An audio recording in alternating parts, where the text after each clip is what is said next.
আসসালামু আলাইকুম, আমি তাজউদ্দিন হাওলাদার। আজকে আপনাদেরকে দেখানোর চেষ্টা করব বাংলাদেশিরা এই মালয়েশিয়াতে কি কি ব্যবসা করে তা তুলে ধরার চেষ্টা করবো আর কি।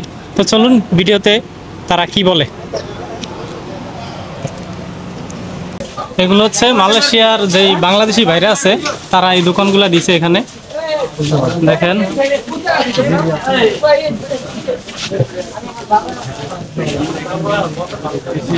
এগুলা বাংলাদেশি ব্যবসায়ী।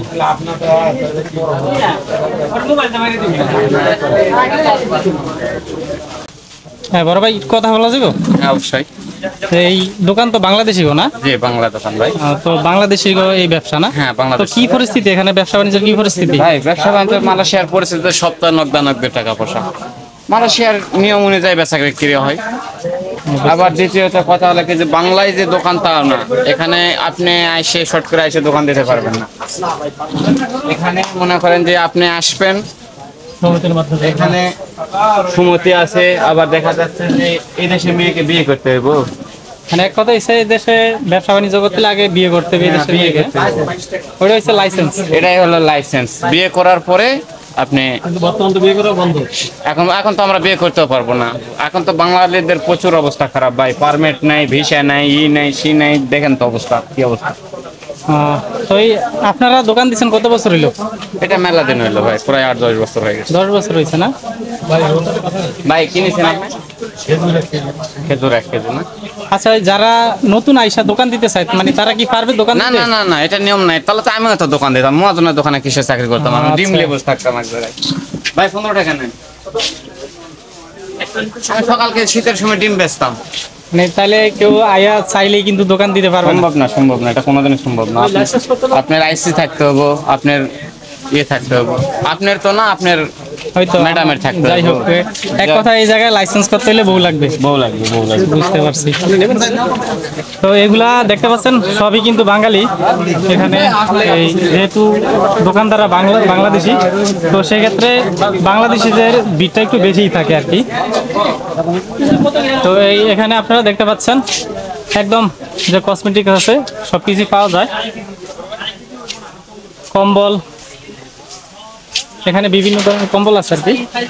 এই যে বাংলাদেশিরা দেখতেছেন আর কি, তারা হয়তো দেশে যাবে, তার কারণে কম্বল দেখতেছে দেশে নেওয়ার জন্য। ভাই এই কম্বল কি নিবেন নাকি আপনি? না, আমি বাংলাদেশে যাচ্ছি তো কম্বল নেবো, আরো অনেক কিছু নেবো ভাই। কম্বলগুলো তো দেখতে অনেক সুন্দর। এগুলোর দাম চাচ্ছে 105 টাকা। যখন 90-95 টাকার ভিতরে আসে দাঁড়াবে দরদাম করতে। কালারটা অনেক সুন্দর ভাই। এটা হলো 8 কিলো, বাংলায় হলো 8 কিলো, মালাই চেকা হলো 56 কিলো। 8 কিলো কম্বল কত ভাই? এটা হলো 120। তাদের দরদাম করলে আপনার 105, 110 120 টাকা এই কম্বল না? তো দেখা গেছে অনেক ধরনের কম্বলই আছে এখানে। বহুত রকমের কম্বল আছে। ভারতের কাশ্মীর আছে, পাকিস্তানে আছে, বেশিরভাগই মনে হয় ভারতের কাশ্মীরের আছে কম্বল হবে।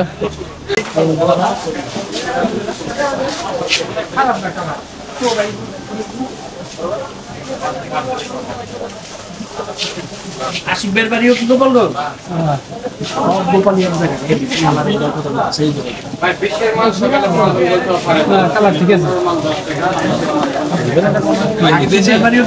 হ্যাঁ ভাই, আসসালামু আলাইকুম ভাই। কি অবস্থা, ভালো আছেন? আপনি কি এখানে কাজ করেন? কত বছর আইলেন মালয়েশিয়াতে? 10 বছর। মাশাআল্লাহ, অনেক দিন। তো কি অবস্থা, ব্যবসা বাণিজ্যের কি অবস্থা? ভালো না? ওকে, তো এখানকার বেচা কিনি তো মোটামুটি ভালো। হ্যাঁ, আমাদের রামদিয়া ভাই, গোপালগঞ্জ রামদিয়া কাছের। ভাইয়ের বাড়ি কোন জায়গায় ভাই? গোপালগঞ্জ ভাই। গোপালগঞ্জ না? কি অবস্থা, ব্যবসা বাণিজ্যের কি অবস্থা? আলহামদুলিল্লাহ। আচ্ছা, একটা বিষয় মানে নতুন যারা আসতে চায় বা কি যারা আছে তারা কি চাইলে কি দোকান দিতে পারবে এখানে? না, বিয়ে করা লাগবে, মানে লাইসেন্স লাগবে আগে। আর যদি কোনো মালাই হেল্প করে লাইসেন্স ধার দেয় তাহলে। আপনার এটা কি চ্যানেল? জি, কি চ্যানেল? YouTube channel. নাম কি? তাজউদ্দিন হাওলাদার। তাজউদ্দিন হাওলাদার। জি। আপনি কোথায় থাকেন? আমি কামপুক সালাম। ওকে ভাই, তাহলে ব্যবসা বাণিজ্য মোটামুটি ভালো ইনশাআল্লাহ চলছে। ইনশাআল্লাহ। চ্যানেলের নাম কি? তাজউদ্দিন হাওলাদার। ভাই কি এখানকে সদাই কিনতেছেন নাকি? দেশের বাড়ি কোন জায়গায় ভাই? গোপালগঞ্জ। আর দোকানের মালিকের বাড়ি গোপালগঞ্জ, এটাও গোপালগঞ্জ। কাস্টমার বেশিরভাগ দেখি গোপালগঞ্জ না? মায়ের টানে আছে গোপালগঞ্জে। আর এখানে সব বাংলাই। মানে এই বাংলা দোকানের কাস্টমার ম্যাক্সিমামই বাংলা, সবাই বাংলার এখানে সব কেনাকাটা মানে কারণ এখানে আসলে তো মনে করেন যে বাংলা ভাষায় বুঝে দিতে হবে ভালো মতন, মালাই বলা লাগে না, কেনাকাটা মানে সুবিধা হয়। যারা আর কি দেশে যায় আর কি সবাই এখান থেকে কেনাকাটা করে, এখানে একটু রেট কমে পাওয়া যায়। মানে নিজস্ব মানুষ নিজস্ব এক কথায় মানে ভাষায় মিল আছে, তার কারণে ম্যাক্সিমাম বাংলাই আসে বেশি। জি জি। অনেকেই আছে যে নতুন আসছে যে ভাষা বুঝে না কিছু। ভাইরা কি কাজ করেন মালয়েশিয়াতে? আমরা আবার কনস্ট্রাকশনের কাজ করি। কনস্ট্রাকশনে তো মেলা কষ্টের কাজ, হ্যাঁ এটা একটা পরিশ্রম তো করাই লাগবে। হয়তো জীবনে কিছু করতে হলে অবশ্যই পরিশ্রম প্রয়োজন, পরিশ্রম ছাড়া কিছু হবে না। তো ঠিক আছে ভাই, ভালো থাকবেন আপনারা। ওকে ভাই, আল্লাহ হাফেজ। ঠিক আছে আপনিও ভালো থাকবেন, আমরাও ভালো থাকি। ওকে, আপনারা যা দেখতেছেন আর কি, এগুলা যত এই পাশে যা দোকান দেখতেছেন সবই কিন্তু বাংলাদেশের দ্বারা পরিচালিত, এবং এখানকার কাস্টমারগুলো কিন্তু বাংলাদেশি। খুব ভালো মানের খেজুর আছে কিন্তু এখানে, খেজুর পাওয়া যাচ্ছে 5 টাকার, ওই 5 টাকা দিয়ে গেছে না? খেজুর খুব ভালো। ভাই কতটুকু নিতেছেন? আমি 2 কিলো। 2 কেজি না? কেমন দাম, কেমন দাম তো কইতেছে 15 টাকা করে। ভাই কত করে নেবেন আপনি? 2 কিলো। আচ্ছা দোকান থেকে 1 কেজি দিবেন, আর এখানে 1 কেজি আছে। ভাই ভালো থাকবেন। হ্যাঁ এবার ভাই ভালো থাকবেন। আচ্ছা আচ্ছা ভাই, ভালো থাকবেন ভাইরা।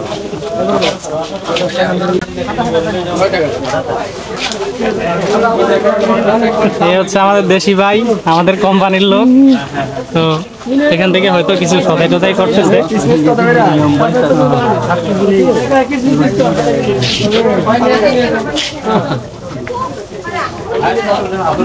তো আপনারা দেখতে পাচ্ছেন আর কি বাংলাদেশি দোকানগুলা কিভাবে পরিচালিত হচ্ছে, এবং এখানকার ব্যবসাতে খুবই লাভবান। আপনি যদি মালয়েশিয়াতে এসে কোনো একটা বিজনেস করতে পারেন, তাহলে আপনার কিন্তু আর কোনো কিছু প্রয়োজন নেই। তো আপনারা দেখছেন আর কি, যারা বিজনেস করে তারা বলছে আর কি, এখানে ব্যবসা করতে হলে কিন্তু আপনি চাইলে কিন্তু ব্যবসা করতে পারবেন না। তো সেক্ষেত্রে আপনার কিছু রুলস রেগুলেশন লাগবে, এবং আপনাকে বিজনেস করতে হলে অবশ্যই লাইসেন্স লাগবে। তার লাইসেন্স হচ্ছে আপনার বউ। এখানে কিন্তু বিয়ে করে তারপরে কিন্তু আপনার ব্যবসা বাণিজ্য করতে হবে, তাছাড়া কিন্তু আপনি যাই করেন আর কি, কিন্তু আপনি ব্যবসা বাণিজ্য করতে পারবেন না। তো সবাই ভালো থাকবেন, সুস্থ থাকবেন, দেখা হবে নতুন কোনো ভিডিওতে, নতুন কোনো জায়গায়। আসসালামু আলাইকুম। ওয়ালাইকুম আসসালাম।